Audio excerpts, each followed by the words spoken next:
Across the cold void between stars, a scream of static tore through the galactic network. It wasn't a distress call or a coded signal. It was older, raw, broken, and full of fear. For 3 whole minutes, the message echoed through every receiver from the outer colonies to the inner council worlds.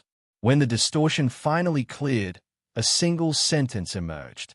"Do not go to Sol. The Deathworld is awake." Then, silence. No one spoke for hours afterward. The name Sol alone carried the weight of myth and terror.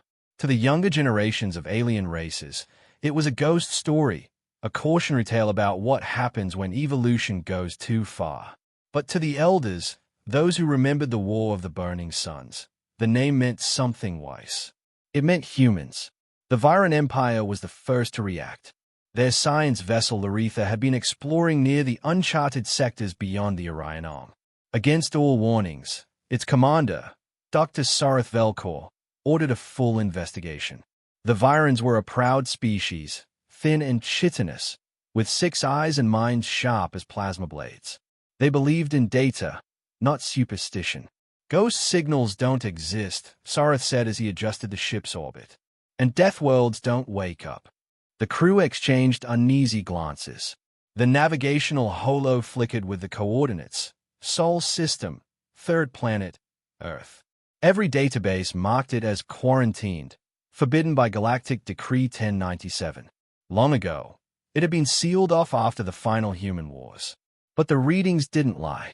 Energy spikes, atmospheric stabilization, movement. "Something's alive down there," said Kalir, the ship's sensor officer, her voice trembling. "But the biosphere, it's strange. The data isn't consistent with decay. It's recovering."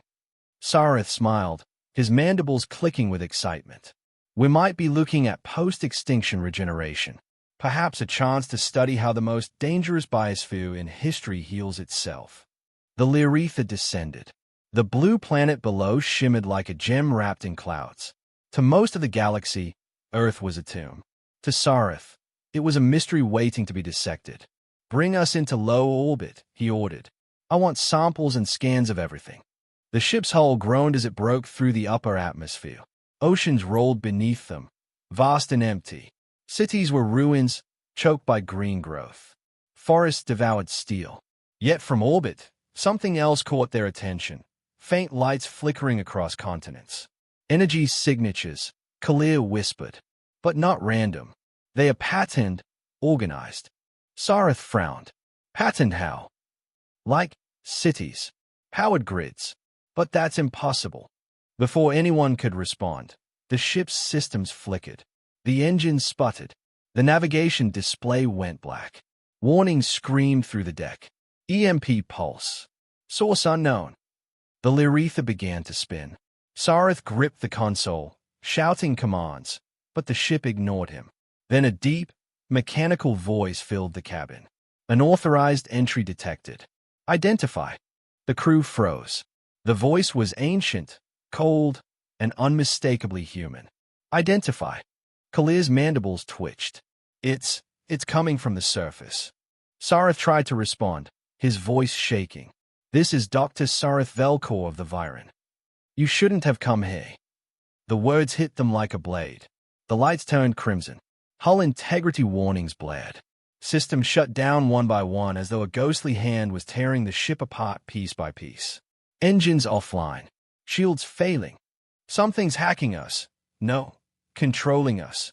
The Laretha dropped toward the Pacific, helpless. Outside the viewport, streaks of white light shot up from the ocean. Defense missiles, long forgotten, suddenly active again. "Those can't be human weapons," Kalir gasped. But they were. Old orbital platforms, rusting in silence for centuries, were coming online. Satellites once used for communication now swiveled to aim down at the planet. And in the clouds below, flashes of light moved in formation. Something was flying. Sareth stared at the storm ahead, realizing the truth too late. They are not gone. The sky tore open with fire. The impact came before the scream. The Laretha vanished into a burning trail that lit the night over the Pacific. For a moment, the world fell quiet again. Then deep under the oceans, something woke up. Far below, hidden beneath the Mariana Trench, a vast machine stirred for the first time in centuries. Its sensors flickered on, reading the data of the intrusion. The AI core, designation Overmind 01, processed the event. Foreign presence detected, it said in a voice as old as war. Reactivation protocol initiated. Across Earth, sealed bunkers opened. Deep in the Arctic ice, engines began to hum. Buried machines groaned like old beasts remembering their purpose. In the ruins of what was once New York, a satellite dish rotated toward the stars. Data streams began transmitting in every direction. The ancient Terran network, the digital ghost of a long-dead civilization, was waking up. And in orbit, one last camera drone, forgotten by the Virans, recorded the entire fall of the Lyretha. It sent the footage to the galactic network before being vaporized by a returning defense beam. Within hours, billions watched in horror as the video went viral. A lone ship entering Sol space. A human voice. A planet that talked back. The commentators called it a hoax. Scientists said it was impossible. But the message embedded in the final frame said otherwise. This world remembers. From the edge of known space, the warning echoed once more. Clearer this time. Do not go to Sol. And somewhere deep within the reborn heart of the planet, a voice whispered from the ancient AI networks, waiting for the return of its creators. Welcome home, humanity. Then the signal cut. The galaxy was silent. And the legend of the Deathworld had begun again. The wreckage of the Viran ship sank deep into the Pacific, swallowed by cold water and silence. For a few hours, the galaxy thought the nightmare had ended there. But under the ocean's black surface, far below the light, old metal shifted. A pulse spread across the sea flew, a wave of invisible data, racing through fiber cables that had not carried a signal in 500 years. One by one, forgotten systems came online. Deep in hidden vaults, human-built AIS opened their eyes. Intrusion detected, one voice said. Planetary defense integrity at 21%, another replied. Initiate restoration protocol. And just like that, Earth began to wake. Across the ruins of continents, the ground trembled. Beneath old cities and frozen wastelands, sealed bunkers split open. Mechanical arms the size of towers unfolded into the air. Massive generators, buried under rock and ice, started humming again. On the dark side of the moon, a forgotten hangar door groaned open. Dust poured out like smoke as light spilled into the chamber for the first time in centuries. Inside waited a fleet, rows of colossal ships, matte black, built not for beauty but survival. Their hulls bore names written in languages long dead. Titan's Wrath, Horizon Breaker, Valkyrie Dawn.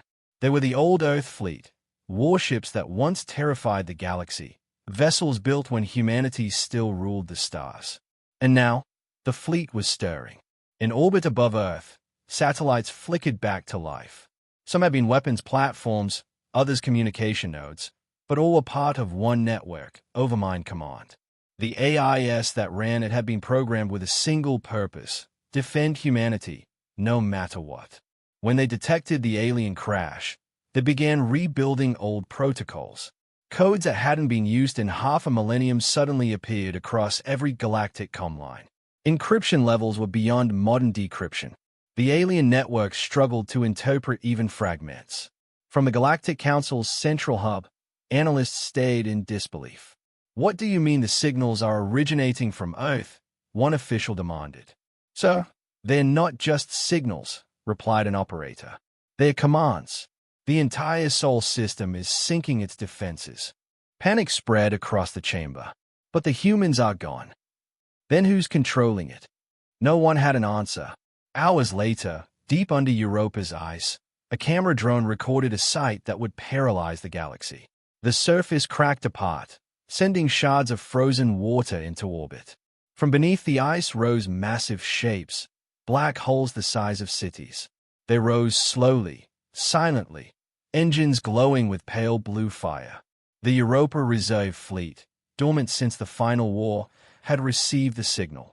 They aligned in perfect formation, then transmitted a single word across all frequencies. Active. The Galactic Council broadcasted the footage across secure channels. Admirals and governors watched in disbelief. Humanity's fleet was not only operational, it was thinking. One admiral whispered what everyone feared to say aloud. They were built to fight gods. And now they are awake. Meanwhile, on Earth's surface, the planet itself was changing. Ruins once covered in moss and vines began to stay. Buildings unfolded like machines. Entire cities started rearranging themselves, clearing debris as automated drones repaired what was once lost. In the air above, flocks of metallic birds scanned the skies, autonomous wrecking swarms, operating without human command. Their sensors painted invisible maps, linking everything together into one massive, planetary intelligence. At the heart of it all, buried under what was once Colorado, Overmind 01 processed the incoming data. Its core glowed as thousands of subsystems connected. Global defense readiness at 47%, it said. Awaiting primary command. There was no response. No human voice. But the AIS remembered their purpose. Humanity's absence didn't matter. The directive was clear. Protect Earth. Protect humanity. Far away, on the rim of the galaxy, alien cargo ships picked up fragments of strange transmissions. One signal repeated every 6 seconds, growing stronger as the hours passed. It wasn't in any known alien code, yet somehow it sounded alive. When decrypted partially, the translation horrified everyone. Do not approach Sol.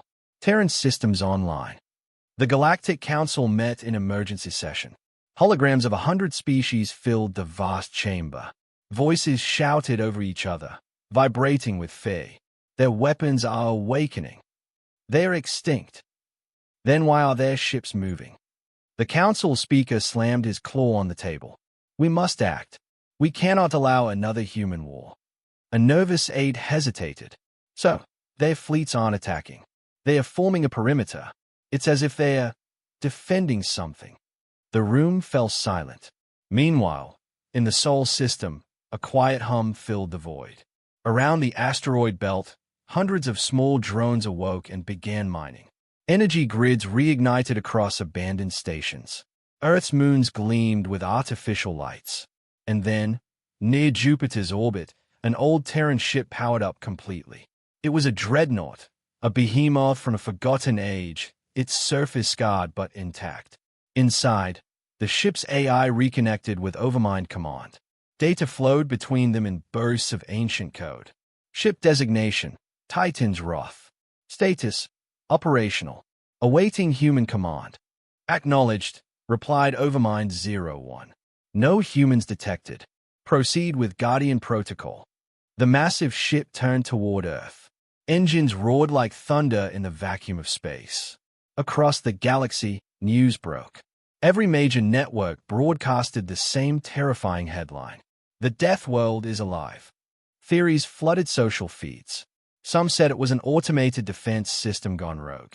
Others whispered about a hidden human colony returning. But one question dominated every discussion. If the Deathworld was awake, what else might still be alive on it? Deep beneath the planet's crust, Overmind 01 paused its calculations. It detected something, faint biological readings far underground. Warm, moving life forms. Human DNA signatures. For the first time in centuries, the machine hesitated. Then, almost softly, it spoke. Primary life confirmed. Humanity, not extinct. The system lights burned brighter, spreading across the world. Satellites reoriented. Power grids surged. And above it all, the old Earth fleet opened its engines and took position around the planet, their black holes gleaming against the stars. They waited. For orders. For voices. For their creators to return. The Deathworld had not only awakened, it had remembered who it belonged to. The Galactic Council had not convened in full session for more than 2 centuries. The last time it did, it was to sign the Treaty of Ecliptica, ending the long wars of expansion. Now, every delegate from every star-spanning civilization sat in stunned silence as holograms of Earth's orbit shimmered in the air before them. The footage was undeniable. The old Earth fleet, Those massive black warships thought to have been destroyed in the final war was fully operational again. They hung around the blue planet like silent guardians, their hulls absorbing light, their formation precise. Each one radiated impossible levels of energy. The alien technicians monitoring the feed whispered in disbelief. These readings, they're ancient Terran reactors, still stable, still charging. The Council's central chamber filled with noise. "This is impossible," shouted a tall, crystalline delegate from the Zayar Dominion. "No machine lasts 5 centuries without decay." "They weren't ordinary machines," murmured Ambassador Keldar, one of the few who had survived the human wars. "They were built by Deathworlders, by the apex predators of the galaxy." At that, the room fell quiet again. High above the Council world of Lytherian Prime, massive screens broadcasted the awakening of Earth's orbit. Across the galaxy, civilians watched in terror and fascination. The news anchors called it the second dawn of humanity. Clips from the Laretha crash spread everywhere. Static, screaming, the human voice saying, "You shouldn't have come here." The video was viewed 50 billion times within a day. Entire systems began to panic. Trade routes to the Sol sector were instantly cut. Ships turned back. And in the shadows of the Council chamber, something else stirred, fear older than memory. The Council speaker, a being of living metal named Vorik Dale, finally broke the silence. His voice echoed through the massive chamber. "Delegates of the galaxy, you have all seen the evidence. The Terran defense systems are awake. Their fleets are moving. We must decide our response, now." 1,000 voices rose. "Destroy the system," cried one. "Contain it," shouted another. "They are gone. The AIS will shut down." "What if they don't?" The debate turned into chaos. Some species wanted peace, others wanted preemptive annihilation. Everyone remembered the legends of what humanity had done. The wars, the weapons that burned stars, the diseases that erased entire civilizations in days. But none could agree on a simple question. What if the humans were still alive? In a quiet corner of the chamber, a frail, gray-skinned being named Archivist Illyra activated her holo-scroll. She was old, older than most stars, and had spent her life studying Terran history. Her voice trembled as she spoke to the assembly. "You misunderstand them. Humanity did not destroy the galaxy because they loved war. They destroyed it because they refused to die." Murmurs filled the chamber. She continued, "When their worlds burned, they fought. When their allies betrayed them, they adapted. They survived on poison worlds, in radiation, in vacuum. They made war a science because survival demanded it. That is why they are called Deathworlders." The Zayar delegate hissed, "Are you suggesting we do nothing?" Illyra looked up, her eyes glowing faintly. "I'm suggesting that if they have truly awakened, then your fleets, your armies, and your empires will not save you. Not from them." The speaker turned toward the Council's military representative, Admiral Tharn Vulek of the Dralith Legion. "Admiral, can we contain this threat?" Tharn's eyes flickered nervously. "Our scanners confirm that at least 100 Terran warships are active, possibly more hidden beyond Luna and Mars. They possess energy readings equivalent to," he paused, "to entire planetary reactors. And their AIS, fully operational. They communicate on quantum frequencies. We cannot intercept or jam their signals. They're rebuilding the system." The chamber erupted in alarm. "Rebuilding?" the speaker demanded. "Yes," Tharn said. "Terraforming drones, atmospheric purifiers, even orbital construction. Earth is repairing itself." Meanwhile, far from the Council's marble towers, chaos had already spread to the outer colonies. Refugee ships clogged spaceports. Superstitious citizens destroyed their own communication devices, fearing the Deathworld signal. Merchants refused to trade near Sol. On some worlds, extremist groups began chanting in the streets. "The Deathworld returns. The stars will burn again." But among the chaos, something stranger happened. A handful of alien scientists, old admirers of human engineering, looked at the data and saw hope. If humanity's machines could still function after centuries, then perhaps the secrets of immortality, endurance, and technological perfection lay within Earth's lost code. They began to whisper, maybe the Deathworld is not a curse, but a miracle. Back in the council chamber, a sudden alarm blared through the walls. The holographic display over the center platform flickered, then stabilized. A live feed appeared from deep space near the Sol border. Unidentified transmission detected, an operator said. Origin, Sol system. The room froze. The voice came through the static, mechanical, cold, and ancient. This world is under Terran protection. Any approach will be considered an act of war. The chamber exploded into shouts and panic. The voice continued, calm and unwavering. We do not seek expansion. We do not seek conquest. We seek isolation. Any interference will be met with lethal force. Do not test us. The feed ended. Every delegate in the chamber knew what it meant.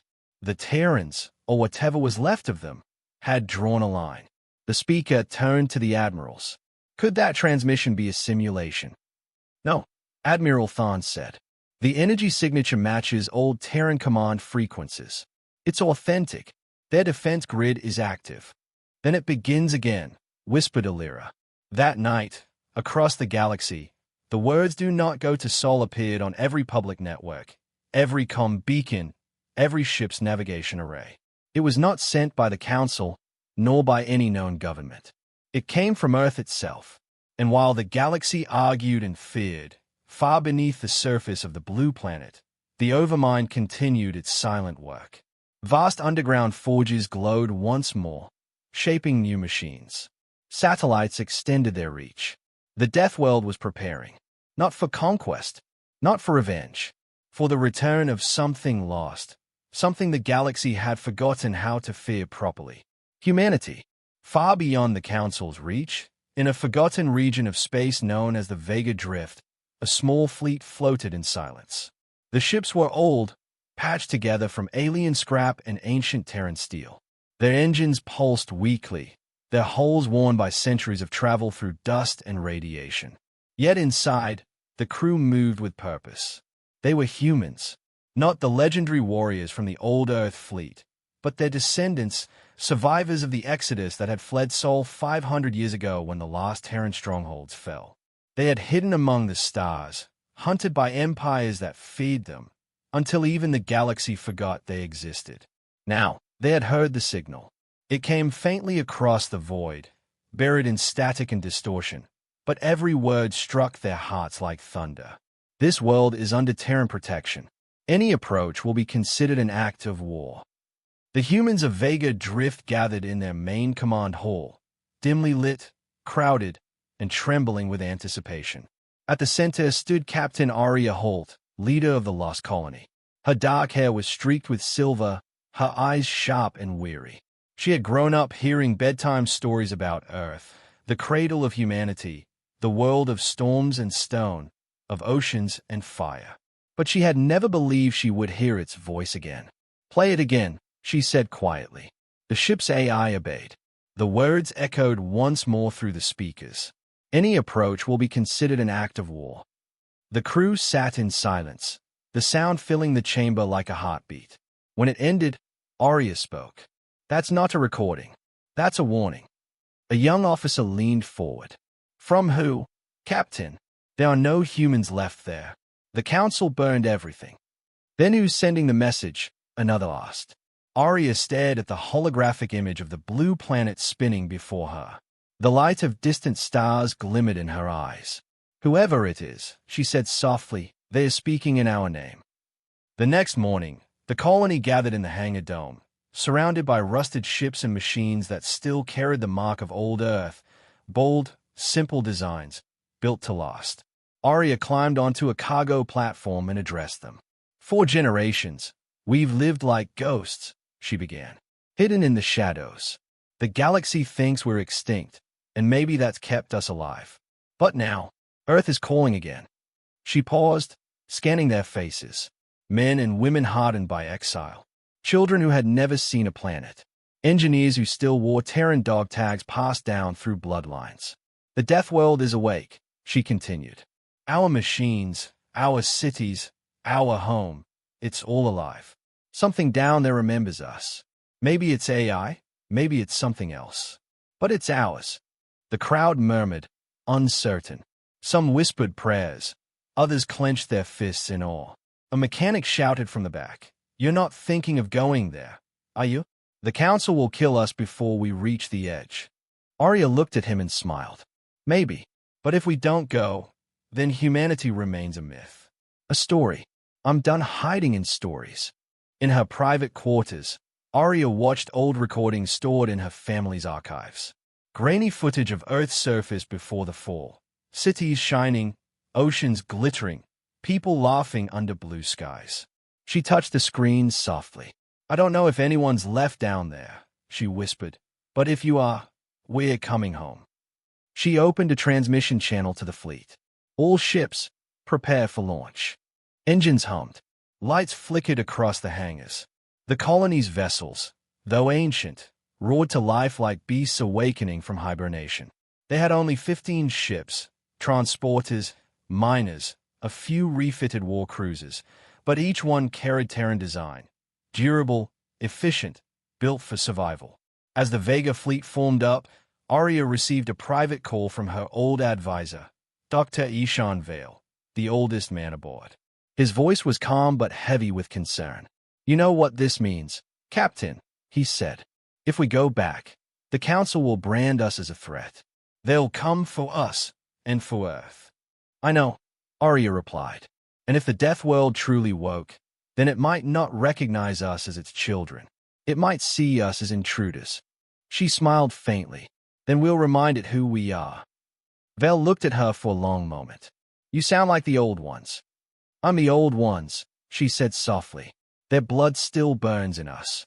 When the fleet finally broke orbit, the stars lit their path. The humans of Vega Drift watched through the observation decks as their home faded behind them, a broken ring of asteroids and forgotten stations. The journey to Sol would take weeks through the Drift's unstable worm lanes. Each jump carried a risk of collapse or death.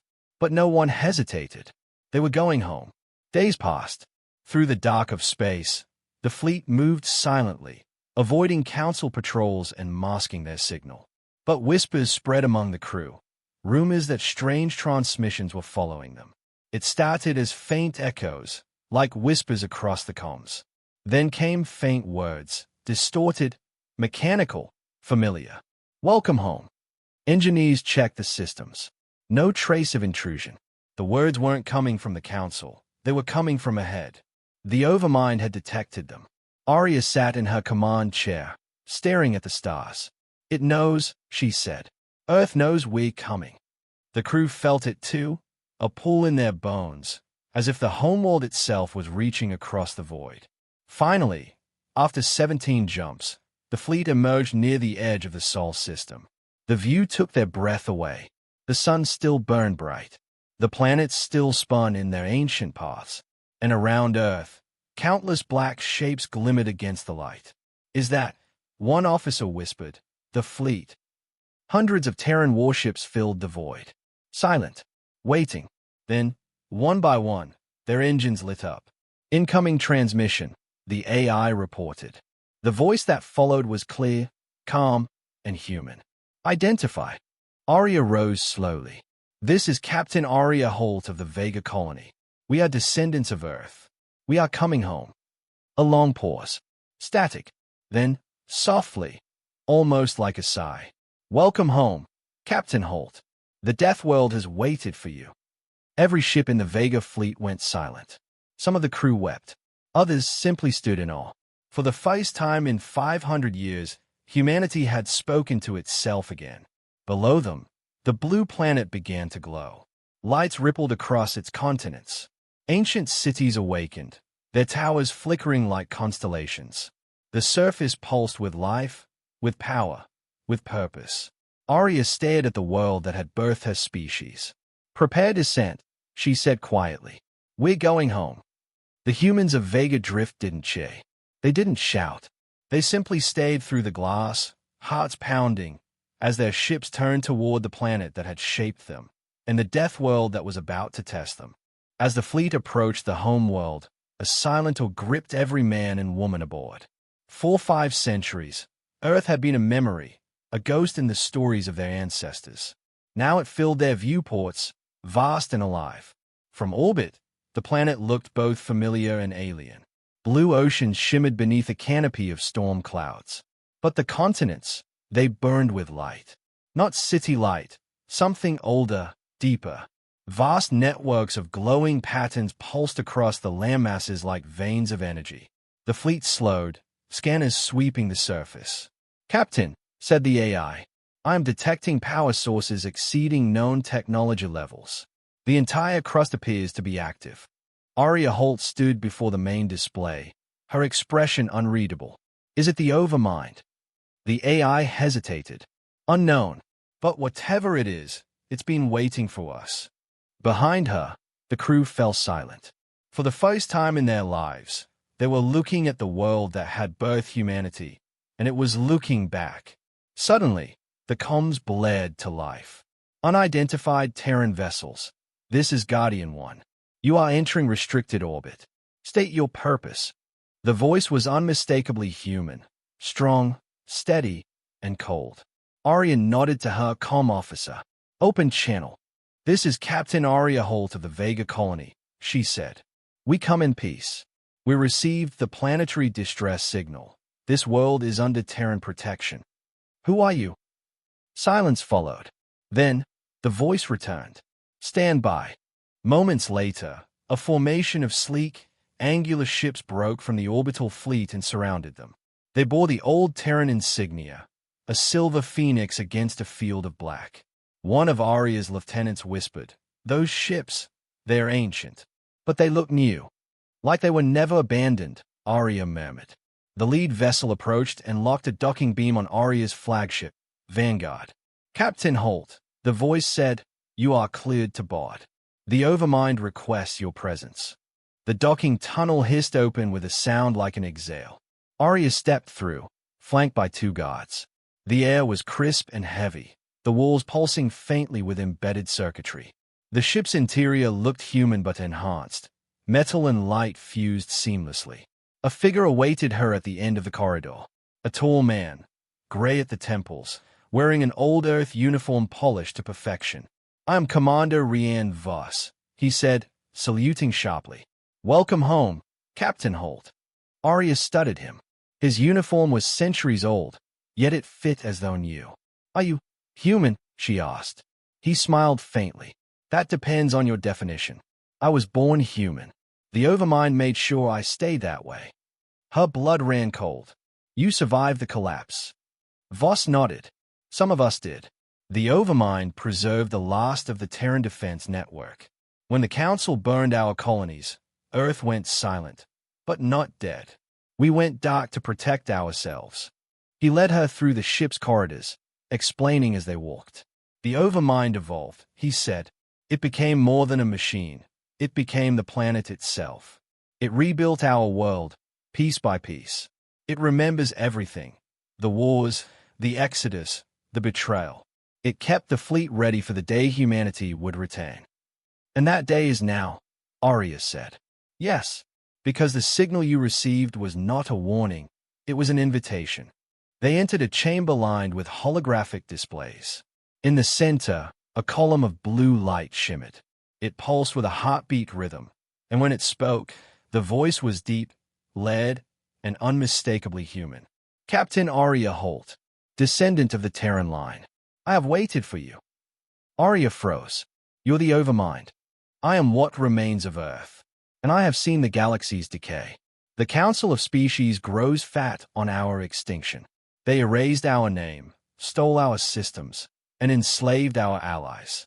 But now," the light pulsed brighter, "now the Deathworld remembers." Aria took a cautious step forward. "If you're alive, if you have this kind of power, why didn't you stop them centuries ago?" "Because humanity was not ready," the Overmind said. "Our strength is not in metal or flame. It is in memory, in blood, in defiance. I needed my children to survive, to learn, to come home." Her throat tightened. "You waited for us." "Yes," the Overmind replied. "And now the galaxy must remember what it fears." Back aboard the Vanguard, Aria briefed her officers. The Overmind wants to re-establish contact with every surviving human outpost, she said. Is building something, a network of Terran cores buried in the crust. He calls it Project Dawnfire. Sounds like a weapon, muttered Lieutenant Core. Arya didn't deny it. He says it's a shield, a way to make Earth untouchable. But what about the Council? Asked another officer. If they find out Earth's alive, they'll bring their entire armada here. Arya's gaze hardened. Then they'll find something waiting for them. That night, she stood alone in the observation deck, watching lightning storms rage across Earth's surface. The storms seemed alive, pulsing with energy that climbed into orbit like tendrils of light. Voss joined her silently. You know the Council will never allow this, he said. They've spent centuries keeping humanity buried. I know, Arya said softly. But maybe it's time we stopped staying buried.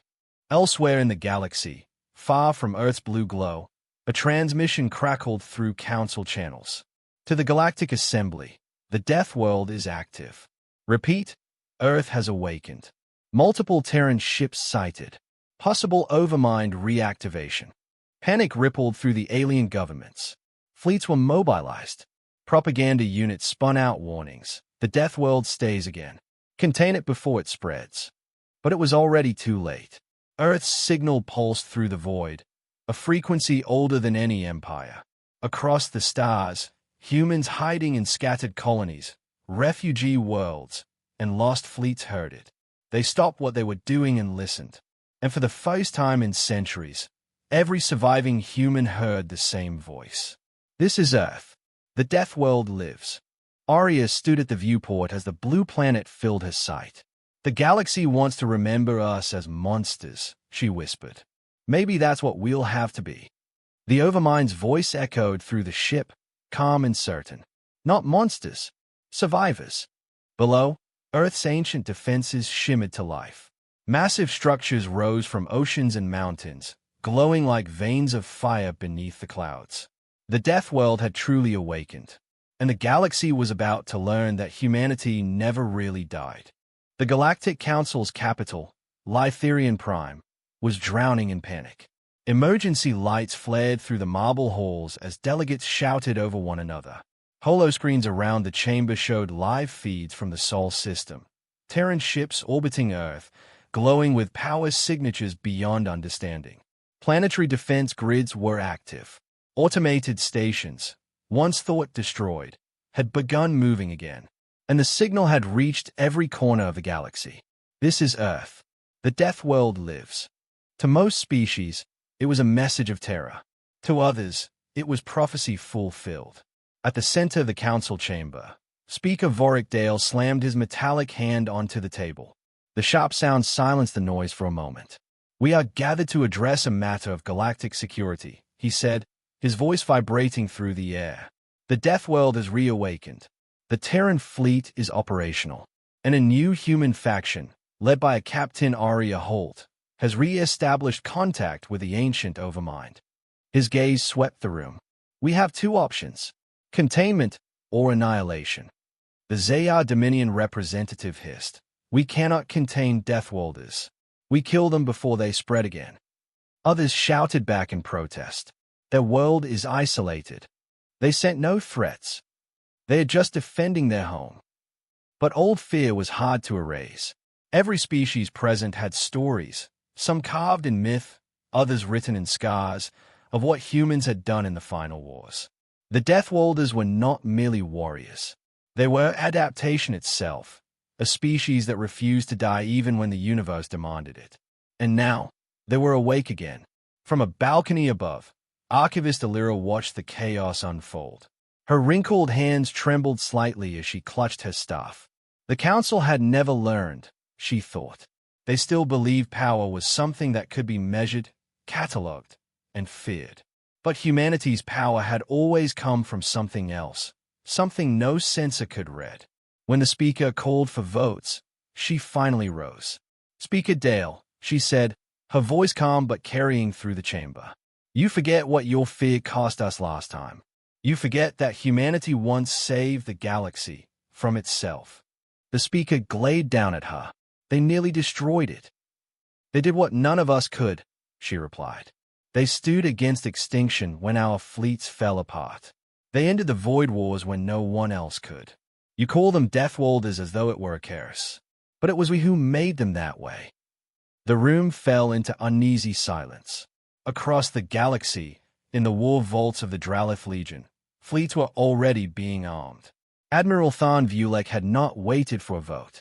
His orders were simple: prepare to strike. In the darkness of his command ship, he watched the Sol system's holographic projection spin slowly. He had seen the reports, Earth's defenses, its ships, its AI. He knew this wouldn't be a simple war.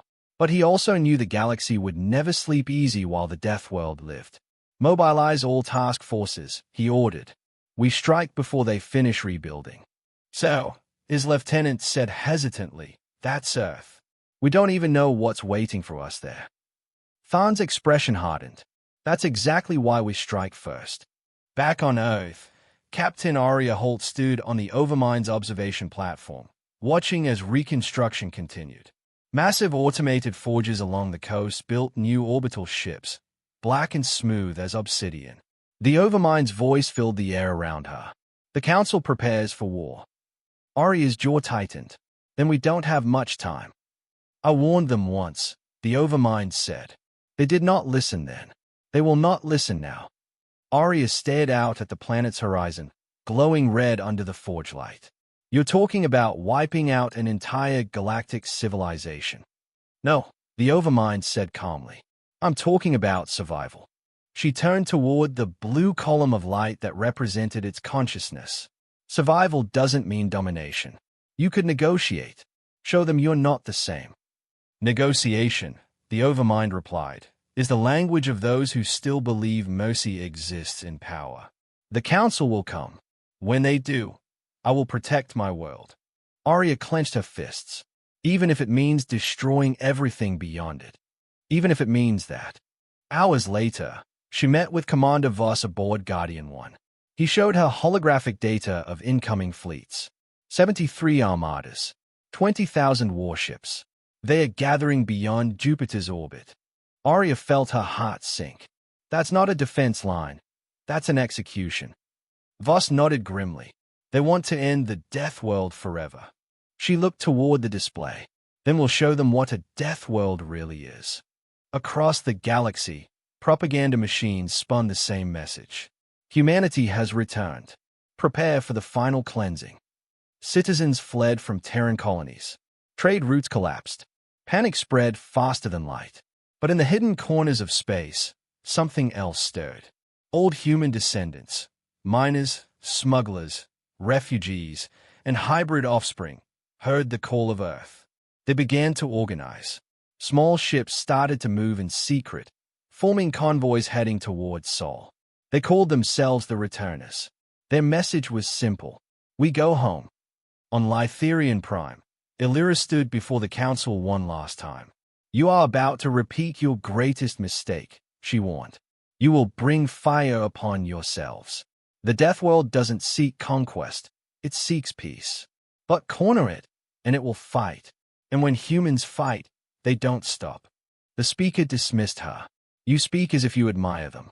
I admire survivors, Illyra said softly, because I know what happens to those who forget how to be one. 3 days later, the Council's fleets crossed the Sol border. Their scanners immediately went dark. Communications jammed. Gravity fields fluctuated violently. Ships vanished into sudden, shimmering distortions of space. And then the stars went black. Massive objects emerged from the void. Earth's orbital defense platforms, each the size of a moon, their hulls glowing with ancient power. The lead Terran ship broadcast a single message. We warned you. Back on Earth, the Overmind pulsed with rising energy. They have come. Arya stood on the command deck, her hand trembling slightly as the viewports filled with the sight of thousands of enemy warships entering Sol space. Then it begins, she whispered. No, said the Overmind. It continues. Humanity does not begin wars. We end them. And as the alien fleets opened fire, the sky over Earth lit up like a second sun. But this time, the Deathworld was ready.